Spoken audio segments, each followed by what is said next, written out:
most valuable commodity I know of is information. Wouldn't you agree?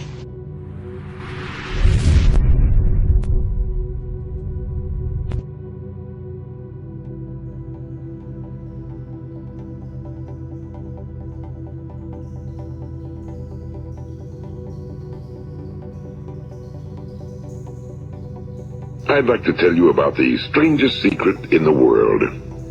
Some years ago, the late Nobel Prize-winning Dr. Albert Schweitzer was being interviewed in London, and a reporter asked him, "Doctor, what's wrong with men today?" And the great doctor was silent a moment, and then he said, "Men simply don't think." It's about this that I want to talk with you. We live today in a golden age. This is an era that man has looked forward to, dreamed of, and worked toward for thousands of years. But since it's here, we pretty well take it for granted. We in America are particularly fortunate to live in the richest land that ever existed on the face of the earth, a land of abundant opportunity for everyone. But do you know what happens?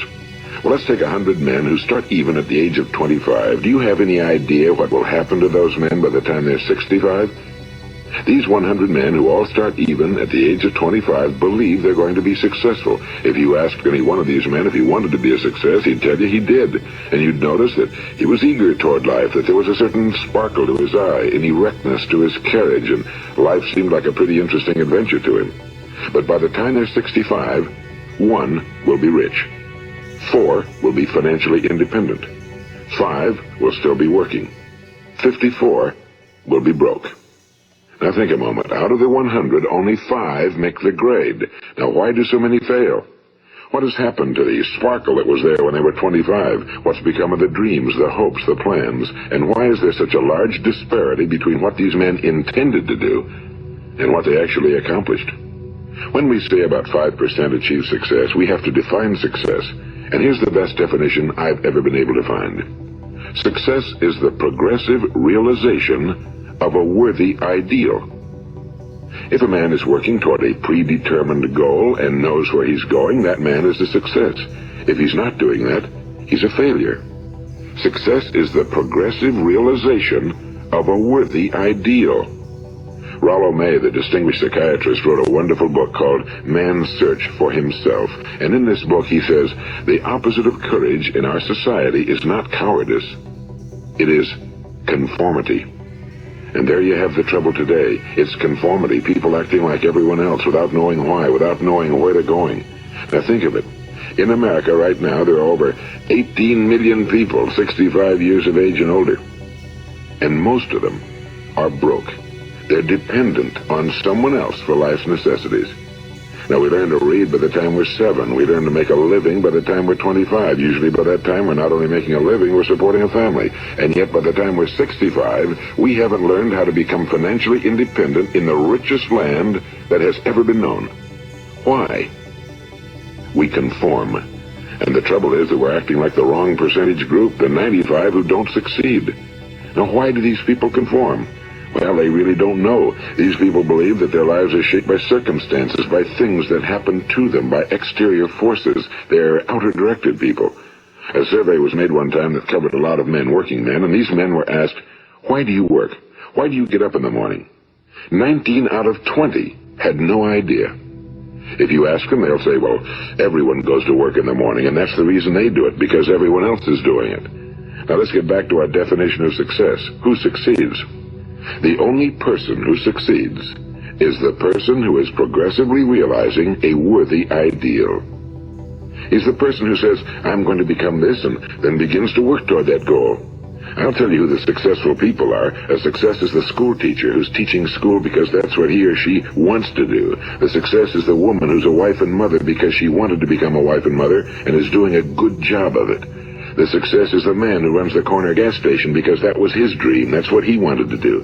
The success is the successful salesman who wants to become a top-notch salesman and grow and build with his organization. A success is anyone who is doing deliberately a predetermined job because that's what he decided to do deliberately.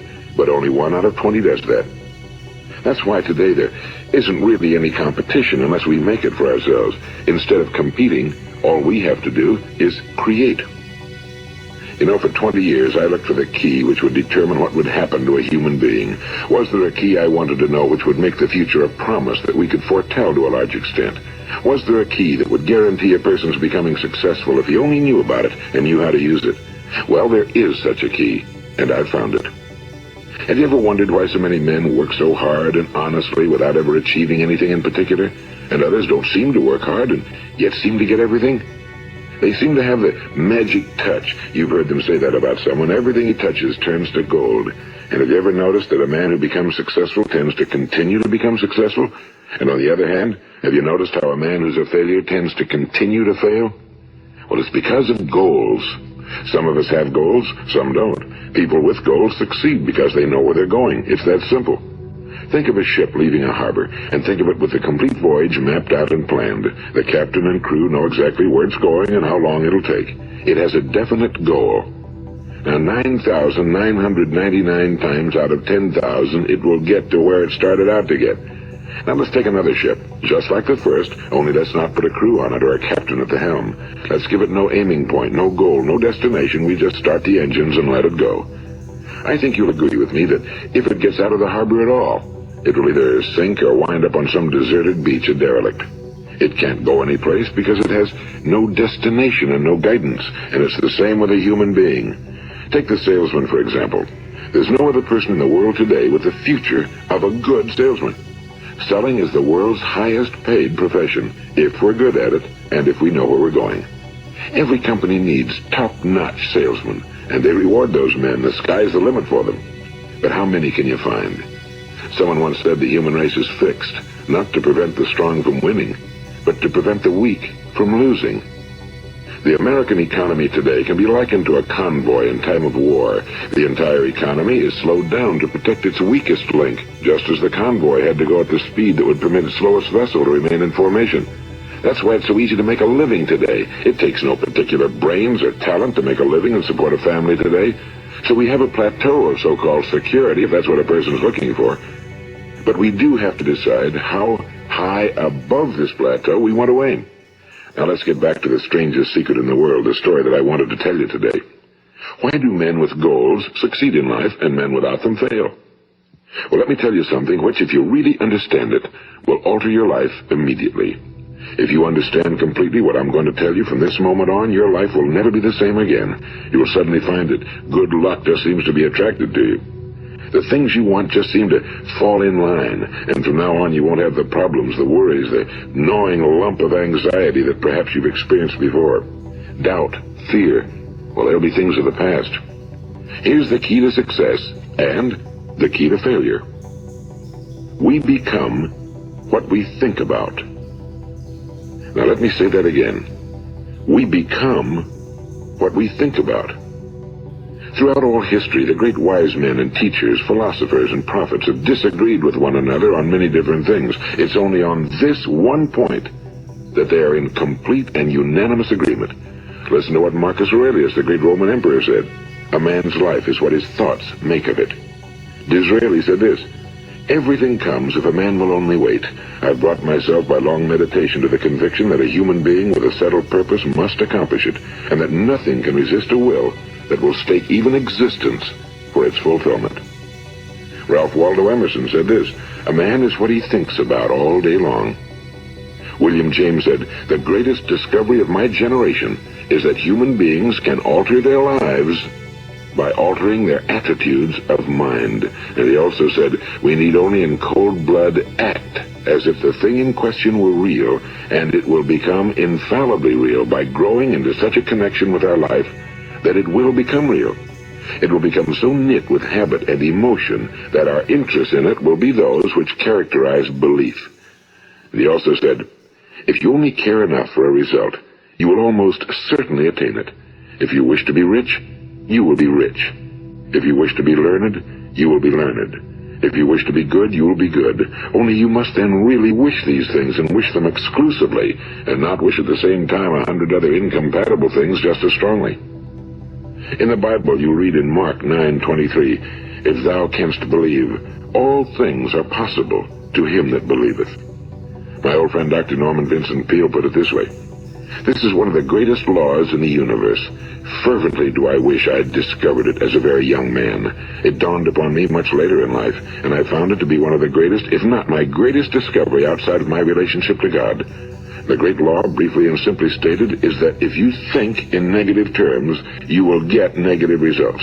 If you think in positive terms, you will achieve positive results. That is the simple fact, he went on to say, which is at the basis of an astonishing law of prosperity and success. In 3 words, believe and succeed. William Shakespeare put it this way: our doubts are traitors and make us lose the good we oft might win by fearing to attempt. George Bernard Shaw said, people are always blaming their circumstances for what they are. I don't believe in circumstances. The people who get on in this world are the people who get up and look for the circumstances they want, and if they can't find them, make them. Well, it's pretty apparent, isn't it? And every person who discovered this for a while believed that he was the first one to work it out. We become what we think about. Now, it stands to reason that a person who's thinking about a concrete and worthwhile goal is going to reach it, because that's what he's thinking about, and we become what we think about.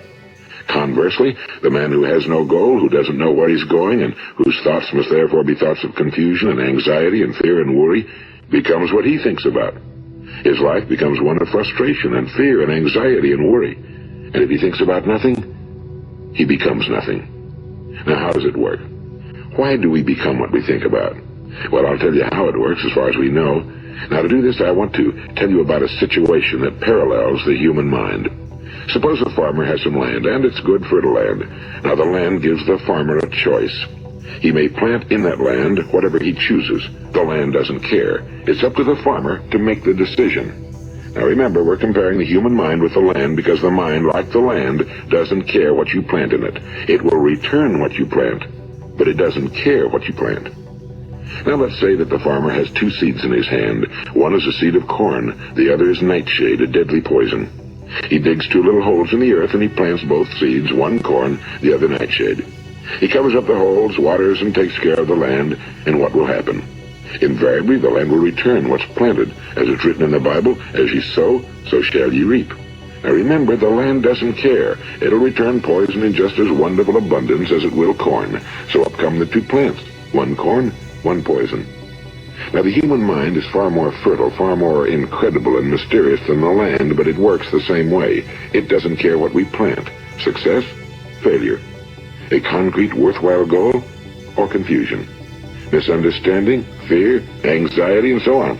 But what we plant, it must return to us. You see, the human mind is the last great unexplored continent on Earth. It contains riches beyond our wildest dreams. It will return anything we want to plant. Now, you might say, well, if that's true, why don't people use their minds more? Well, I think they figured out an answer to that one, too. Our mind comes as standard equipment at birth. It's free, and things that are given to us for nothing we place little value on. Things that we pay money for, we value. The paradox is that exactly the reverse is true. Everything that's really worthwhile in life came to us free. Our minds, our souls, our bodies, our hopes, our dreams, our ambitions, our intelligence, our love of family and children and friends and country, all these priceless possessions are free. But the things that cost us money are actually very cheap and can be replaced at any time. A good man can be completely wiped out and make another fortune. He can do that several times. Even if our home burns down, we can rebuild it. But the things we got for nothing, we can never replace. The human mind isn't used because we take it for granted. Familiarity breeds contempt. It can do any kind of job we assign to it, but generally speaking, we use it for little jobs instead of big, important ones. Universities have proved that most of us are operating on about 10% or less of our abilities. So decide now, what is it you want? Plant your goal in your mind. It's the most important decision you'll ever make in your entire life. What is it you want? You want to be an outstanding salesman? A better worker at your particular job? You want to go places in your company, in your community? Do you want to get rich? All you've got to do is plant that seed in your mind, care for it, work steadily toward your goal, and it will become a reality. It not only will, there's no way that it cannot. You see, that's a law, like the laws of Sir Isaac Newton, the laws of gravity. If you get on top of a building and jump off, you'll always go down, you'll never go up, and it's the same with all the other laws of nature. They always work. They're inflexible. Think about your goal in a relaxed, positive way. Picture yourself in your mind's eye as having already achieved this goal. See yourself doing the things you will be doing when you've reached your goal. Ours has been called the phenobarbital age, the age of ulcers and nervous breakdowns and tranquilizers. At a time when medical research has raised us to a new plateau of good health and longevity, far too many of us worry ourselves into an early grave trying to cope with things in our own little personal ways without learning a few great laws that will take care of everything for us. These things we bring on ourselves through our habitual way of thinking. Every one of us is the sum total of his own thoughts. He is where he is because that's exactly where he really wants to be, whether he'll admit that or not. Each of us must live off the fruit of his thoughts in the future, because what you think today and tomorrow, next month and next year, will mold your life and determine your future. You're guided by your mind. I remember one time I was driving through eastern Arizona and I saw one of those giant earth-moving machines roaring along the road at about 35 miles an hour with what looked like 30 tons of dirt in it. A tremendous, incredible machine. And there was a little man perched way up on top with the wheel in his hands guiding it. And as I drove along, I was struck by the similarity of that machine to the human mind. Just suppose you're sitting at the controls of such a vast source of energy. Are you going to sit back and fold your arms and let it run itself into a ditch? Or are you going to keep both hands firmly on the wheel and control and direct this power to a specific, worthwhile purpose? It's up to you. You're in the driver's seat. You see, the very law that gives us success is a two-edged sword. We must control our thinking. The same rule that can lead a man to a life of success, wealth, happiness, and all the things he ever dreamed of for himself and his family. That very same law can lead him into the gutter. It's all in how he uses it, for good or for bad. This is the strangest secret in the world. Now, why do I say it's strange, and why do I call it a secret? Actually, it isn't a secret at all. It was first promulgated by some of the earliest wise men, and it appears again and again throughout the Bible, but very few people have learned it, understand it. That's why it's strange, and why for some equally strange reason it virtually remains a secret. I believe that you could go out and walk down the main street of your town and ask one man after another what the secret of success is, and you probably wouldn't run into one man in a month who could tell you. Now, this information is enormously valuable to us if we really understand it and apply it. It's valuable to us not only for our own lives, but the lives of those around us, our families, employees, associates, and friends. Life should be an exciting adventure. It should never be a bore. A man should live fully, be alive. He should be glad to get out of bed in the morning. He should be doing a job he likes to do because he does it well. One time I heard Grove Patterson, the great late editor-in-chief of the Toledo Daily Blade, make a speech, and as he concluded his speech, he said something I've never forgotten. He said, "My years in the newspaper business have convinced me of several things. Among them, that people are basically good, and that we came from someplace, and we're going someplace. So we should make our time here an exciting adventure. The architect of the universe didn't build a stairway leading nowhere." And the greatest teacher of all, the carpenter from the plains of Galilee, gave us the secret time and time again. As ye believe, so shall it be done unto you. I've explained the strangest secret in the world and how it works. Now, on this side, I want to explain how you can prove to yourself the enormous returns possible in your own life by putting this secret to a practical test. I want you to make a test that will last 30 days. It isn't going to be easy, but if you'll give it a good try, it will completely change your life for the better. Now, back in the 17th century, Sir Isaac Newton, the English mathematician and natural philosopher, gave us some natural laws of physics which apply as much to human beings as they do to the movement of bodies in the universe. And one of these laws is that for every action, there is an equal and opposite reaction. Simply stated, as it applies to you and me, it means we can achieve nothing without paying the price. The results of your 30-day experiment will be in direct proportion to the effort you put forth. To be a doctor, you must pay the price of long years of difficult study. To be successful in selling, and remember that each of us succeeds to the extent of his ability to sell. Selling our families on our ideas, selling education in schools, selling our children on the advantages of living the good and honest life, selling our associates and employees on the importance of being exceptional people. To, of course, the profession of selling itself. But to be successful in selling our way to the good life, we must be willing to pay the price. Now, what is that price? Well, it's many things. First, it's understanding emotionally, as well as intellectually, that we literally become what we think about, that we must control our thoughts if we're to control our lives. It's understanding fully that as ye sow, so shall ye reap. Second, it's cutting away all fetters from the mind and permitting it to soar as it was divinely designed to do. It's the realization that your limitations are self-imposed and that the opportunities for you today are enormous beyond belief. It's rising above narrow-minded pettiness and prejudice.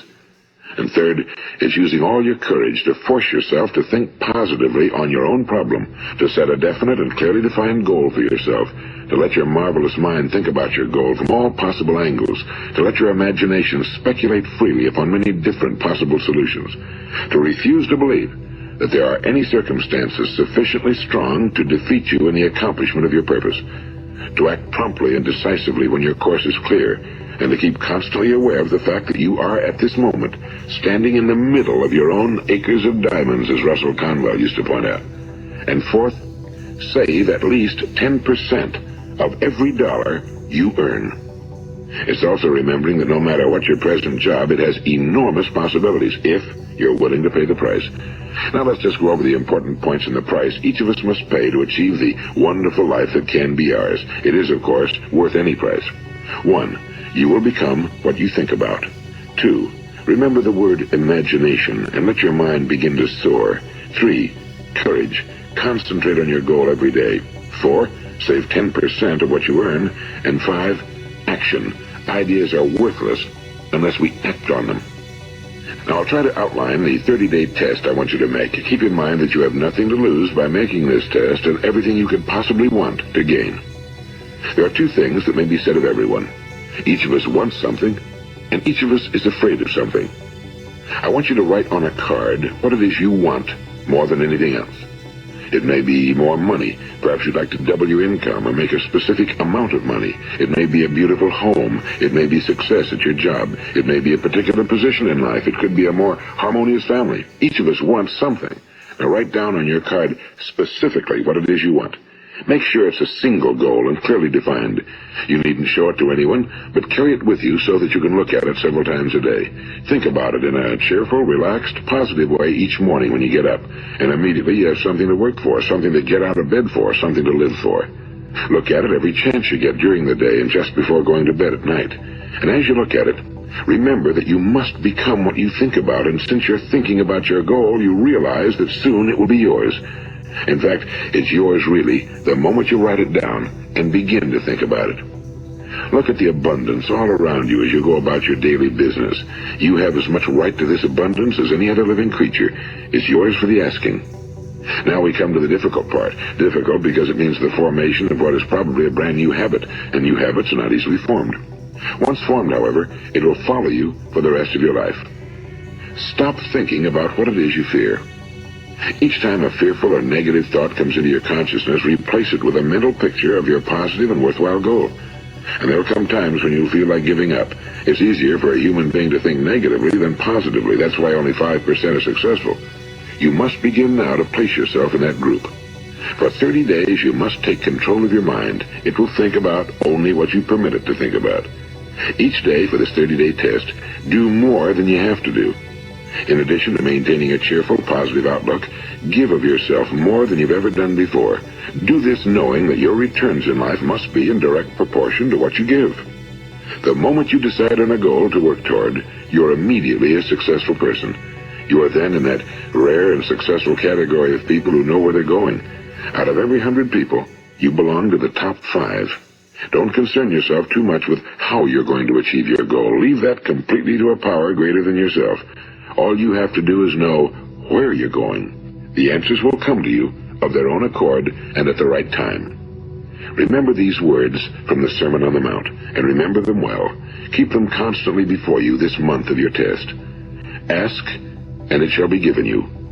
Seek, and ye shall find. Knock, and it shall be opened unto you. For every one that asketh receiveth, and he that seeketh findeth, and to him that knocketh it shall be opened.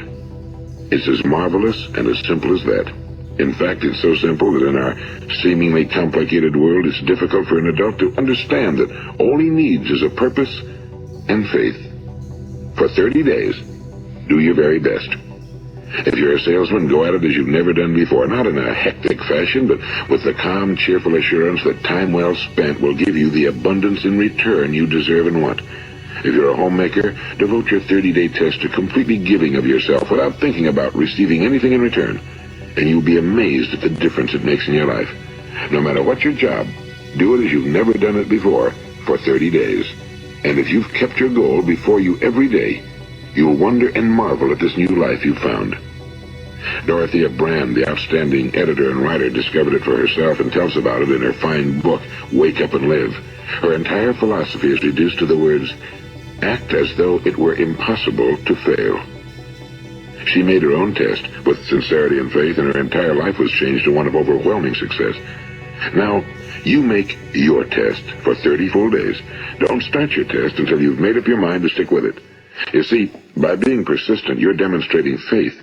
Persistence is simply another word for faith. If you didn't have faith, you'd never persist. If you should fail during your first 30 days, by that I mean suddenly find yourself overwhelmed by negative thoughts, you've got to start over again from that point and go 30 more days.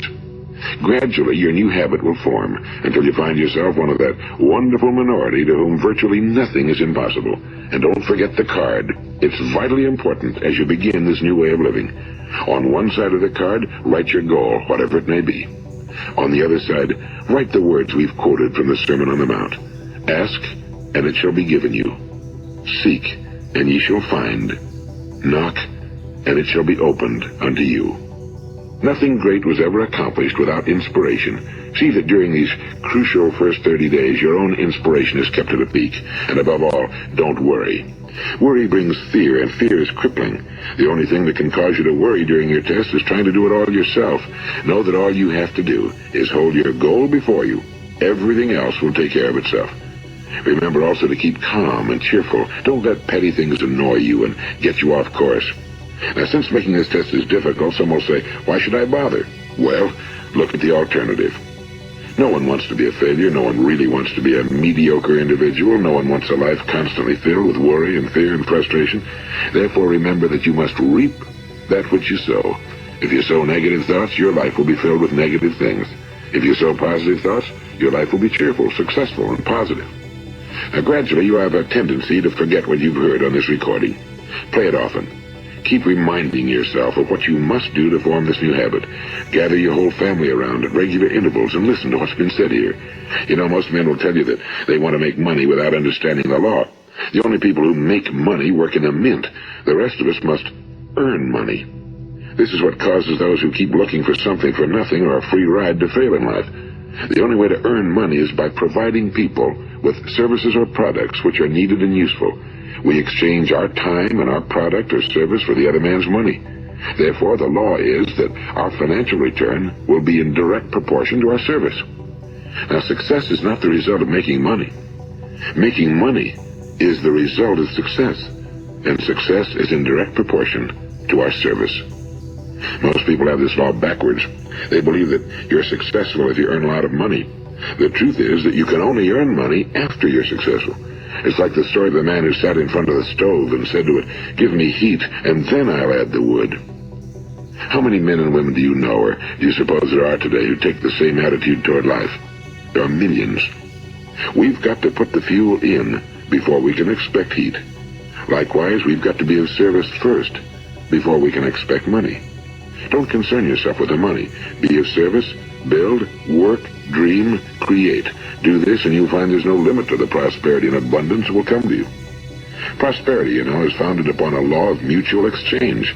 Any person who contributes to prosperity must prosper in turn himself. Sometimes the return will not come from those you serve, but it must come to you from someplace, because that's the law. For every action, there is an equal and opposite reaction. As you go daily through your 30-day test period, remember that your success will always be measured by the quality and quantity of service you render, and money is a yardstick for measuring this service. No man can get rich himself unless he enriches others. Now, there are no exceptions to a law. You can drive down any street in America and from your car estimate the service that's being rendered by the people living on that street. Had you ever thought of this yardstick before? It's interesting. Some, like ministers and priests and other devoted people, measure their returns in the realm of the spiritual, but again, their returns are equal to their service. Once this law is fully understood, any thinking person can tell his own fortune. If he wants more, he must be of more service to those from whom he receives his return. If he wants less, he has only to reduce his service. This is the price you must pay for what you want. If you believe you can enrich yourself by deluding others, you can end only by deluding yourself. It may take some time, but just as surely as you breathe, you'll get back what you put out. Don't ever make the mistake of thinking you can avert this. It's impossible. The prisons and the streets where the lonely walk are filled with people who tried to make new laws just for themselves. We may avoid the laws of man for a while, but there are greater laws that cannot be broken. An outstanding medical doctor recently pointed out 6 steps that will help you realize success. 1. Set yourself a definite goal. 2. Quit running yourself down. 3.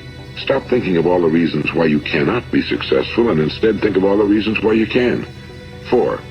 Trace your attitudes back through your childhood and try to discover where you first got the idea you couldn't be successful, if that's the way you've been thinking. 5. Change the image you have of yourself by writing out a description of the person you would like to be. And 6. Act the part of the successful person you have decided to become. The doctor who wrote those words is a noted West Coast psychiatrist, Dr. David Harold Fink. Do what the experts since the dawn of recorded history have told you you must do. Pay the price by becoming the person you want to become. It's not nearly as difficult as living unsuccessfully. Make your 30-day test, then repeat it again, and each time it will become more a part of you until you'll wonder how you could ever have lived any other way. Live this new way, and the floodgates of abundance will open and pour over you more riches than you may have dreamed existed. Money? Yes, lots of it. But what's more important, you'll have peace. You'll be in that wonderful minority who lead calm, cheerful, successful lives. Start today. You have nothing to lose, but you have a whole life to win. The valuable commodity I know of is information.